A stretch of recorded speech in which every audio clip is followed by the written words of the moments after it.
Vamos a conversar con el doctor Jaime Zabludovsky. Él es presidente de CONMÉXICO, el Consejo Mexicano de la Industria de Productos de Consumo, pues un consejo que ha buscado, de hecho, generar políticas responsables en cuanto al consumo de productos masivos. Doctor Zabludovsky, buenos días. Buenos días, Sergio, Lupita, gusto estar con ustedes. Doctor, Gracias, buenos Jaime. días. Cuéntanos, ¿qué opinan ustedes de el impuesto a los refrescos, el impuesto además a todos estos productos adicionales, los impuestos al pecado? ¿Qué opina usted de esto? ¿O qué Bueno, opinas de esto? pues obviamente, Sergio, Lupita, como tú lo estabas diciendo en tus comentarios introductorios y como lo has dicho claramente en tus artículos, esto es una manera muy ineficiente, delicada, peligrosa de entrarle a las políticas públicas y usar supuestamente la política fiscal para propósitos de combate a la obesidad y el sobrepeso. No nos hagamos tontos, estos son impuestos a los alimentos, por más que los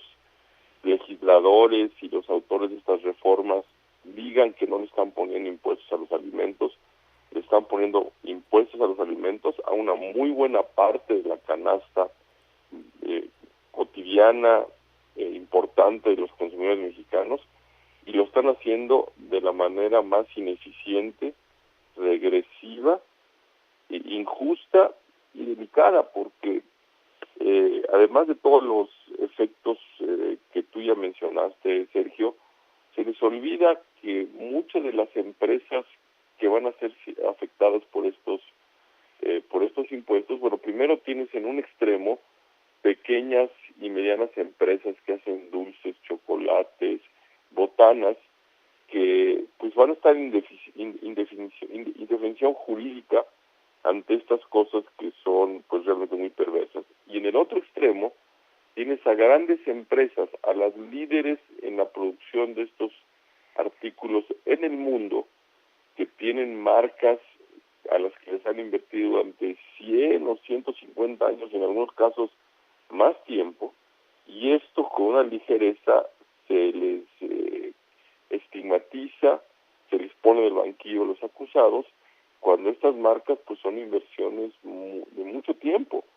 y algunas de estas empresas han hecho decisiones de medio y largo plazo de venir a México no solo a producir para el mercado nacional, sino también para exportar a otros mercados. Y de la noche a la mañana, pues no sé cómo decirlo, aunque suena muy duro, por el capricho de algunos cuantos, deciden que esos productos que en otras partes del mundo no solo son muy apreciados, sino que hay políticas explícitas para atraerse a estas empresas a que inviertan en esos productos, resulta que para los mexicanos no solo no son buenos, sino son delicados, y hay que exhibirlos en la arena pública y ponerles un impuesto. Por supuesto, como tú dices, estos impuestos van a tener nulo impacto sobre la obesidad y el sobrepeso en México, y por el contrario, van a afectar el clima de inversión, van a enrarecer la relación entre el sector privado y las autoridades, y además van a generar informalidad. El impuesto, sobre todo el del 5% a los alimentos, tampoco nos hagamos tontos, es un subsidio a la informalidad. Y así hay que verlo, Eh, porque ahora resulta que las botanas que se hacen en la calle, sin ninguna regulación sanitaria y sin ningún cuidado, pues van a estar exentos de este y todos los demás impuestos. ¿Es la Y iniciativa para promover las garnachas callejeras? así es. Bueno, esto es, eh, realmente, además, no solo el tema del fondo, que es al final de cuentas lo más importante, es la forma en la que se legisla con una ligereza y sobre todo con una irresponsabilidad con respecto a las implicaciones de corto, mediano y largo plazo de estas medidas. Lo menos que le podemos pedir a los legisladores y a quienes hicieron estas dos medidas es que nos digan cuál es el mecanismo mediante el cual estos supuestos medidas de salud pública van a mejorar la salud en México, en qué tiempo, en qué plazo, y que nos rindan cuentas con indicadores de cómo estos impuestos están funcionando para lograr los objetivos que nos dicen. Y no nada más que se paren en la tribuna pública digan que estos productos causan obesidad y por lo tanto hay que ponerle impuesto. Lo menos que nos pueden decir que nos merecemos los mexicanos y los productores de los artículos que están siendo grabados y por supuesto los consumidores, que nos hagan explícito cómo piensan que estas medidas van a mejorar la salud pública y que nos reporten si desafortunadamente el Senado no enmienda este camino y echa para atrás estos impuestos, que nos presenten periódicamente informes de para qué se están usando estos recursos y cómo va la marcha de su cruzada contra la obesidad y el sobrepeso. Jaime, se habla de que este ha sido una ocurrencia de último momento de algunos de los legisladores y que, bueno, ya veremos en el Senado qué es lo que ocurre. ¿Piensas que esto realmente se pueda modificar en el Senado? Pues mira, Lupita, yo tendría, o sea, no me puedo resignar y no puedo dejar, no tener la esperanza de que en el Senado no vamos a poder tener la oportunidad de tener un debate inteligente, sereno, con evidencia empírica y que realmente no perdamos de vista y el Senado no pierda de vista cuál es el propósito de la política fiscal, cuál es el propósito de los impuestos. Los impuestos son el mecanismo indispensable, inevitable, para que el Estado se haga de recursos para lo que hace o supuestamente debe estar haciendo. Y la manera, lo que hay un consenso entre todos los economistas serios que estudian estas cosas,